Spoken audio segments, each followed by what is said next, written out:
You know that feeling when someone asks you, "What do you do?" and your brain short-circuits because you're literally 5 different people in one body. Yeah, that's not a bug. That's an M-type brain. And if you're a woman with one, buckle up, buttercup. It's going to be a wild ride. First, so, what the hell is an M-type brain? So here's the thing. Most people's brains work like a single-lane highway. One direction, one destination, one job, one identity. Nice and neat. Boring, but neat. Your brain, 100 cars going in 100 directions on a massive intersection, all somehow not crashing. An M-type brain is basically a busy intersection in Tokyo during rush hour, where M stands for multipotentialite, which is just a fancy way of saying your brain refuses to pick a lane. A multipotentialite is someone who can excel in 2 or more completely different fields. You're not just good at one thing, you're good at many things, sometimes things that have absolutely nothing to do with each other. You might spend Monday deep diving into the history of ancient Egypt, Tuesday learning animation, and Wednesday researching the medicinal properties of random herbs. And no, you're not confused, you're not indecisive, you're not scattered. You just have a brain that's wired to learn, adapt, and connect information across seemingly unrelated fields faster than most people can finish their morning coffee. Second, the curse of being a Renaissance woman in a one-job world. Here's where it gets fun. Society loves specialists. You know the type. The person who's been doing the same job for 40 years and has one story to tell at parties. I'm an accountant. That's it. That's the whole personality. And society says, "Good job, you figured it out. Gold star." But you? You have options. You have range. You have so many interests that choosing just one feels like being asked to pick your favorite child. Except you don't have children. You have hobbies. And they're all demanding your attention at 2 a.m. The pressure to just focus on one thing isn't just annoying, it's psychologically damaging. Research shows that for gifted women especially, being multipotentialed doesn't just correlate with stress, anxiety, perfectionism, and career indecision. It actively exacerbates them. So not only are you struggling to pick a path, you're also perfectly aware that you're struggling, and you're perfectionistic about it, which means you're stressed about being stressed about not knowing what to do. It's a beautiful, self-sustaining cycle of existential dread. You're welcome. Third, the "what's wrong with you" phase. Let's rewind for a second. You know when this all started? Childhood. You were the kid who asked why about everything. Not because you were trying to be annoying, though let's be honest, you definitely were, but because your brain actually needed to know. While other kids were happy with simple answers, you were already connecting the dots between things that seemed unrelated. And people noticed. She can't stick to anything. She's too much. Why can't she just be normal? The thing is, you weren't the problem. You were just operating on a different frequency, and most people, they only have one radio station. They're listening to the sound of One Thing Forever FM, and you're over here flipping between jazz, heavy metal, classical, and that one weird station that plays whale sounds. Fourth, the shadow side, when your superpower feels like a curse. Here's the part nobody talks about. Having an M-type brain is exhausting. You start things with intense passion, like hyper-focus level passion. You dive in, you learn everything, you get really good. And then you're done. Not because you're lazy, not because you lack motivation, but because your brain already solved the puzzle. It's bored now, it wants the next thing, and this cycle, it can make you feel like a failure, especially when everyone around you seems to have it figured out. Especially when your family keeps asking, "So when are you going to settle down?" Especially when your partner looks at you like you're speaking alien when you explain your 17th career idea of the week. And the worst part, you start to believe them. You start thinking, Maybe there is something wrong with me. Maybe I am broken. Maybe I should just pick something, anything, and stick with it like a normal person.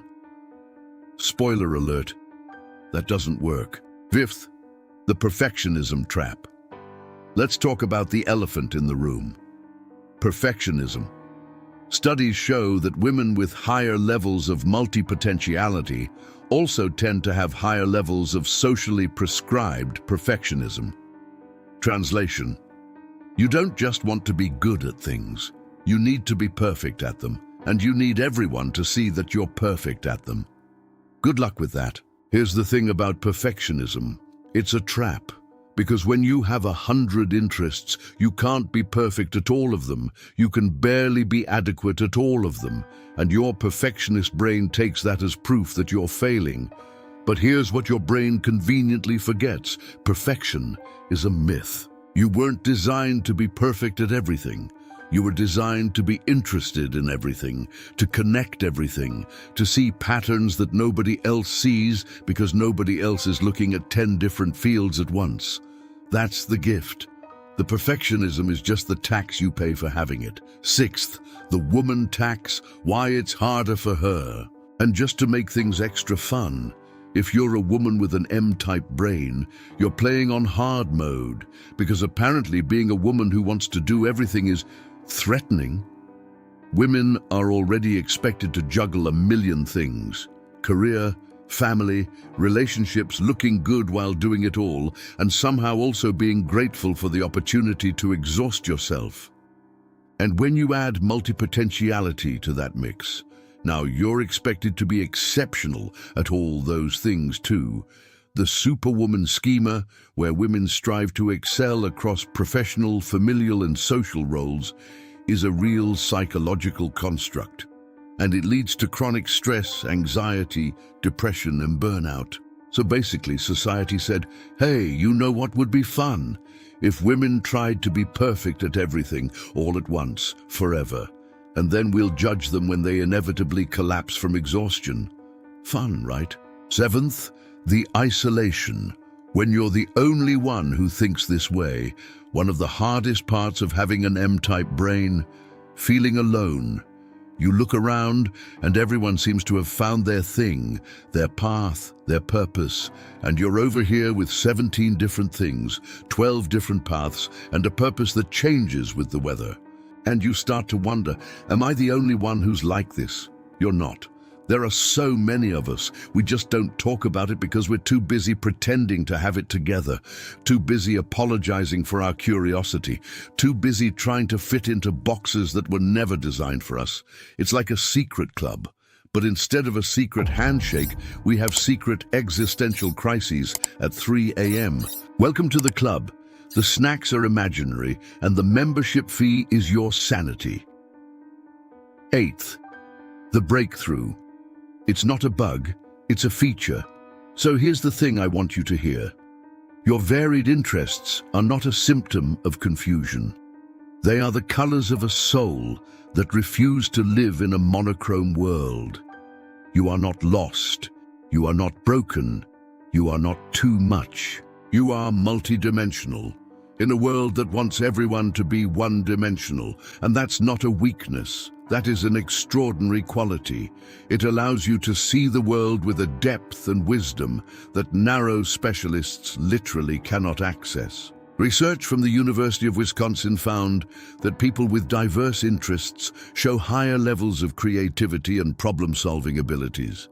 Your brain makes connections between different fields more rapidly and more frequently than specialists. You're not scattered. You're integrated. You're not indecisive. You're exploring. You're not unfocused.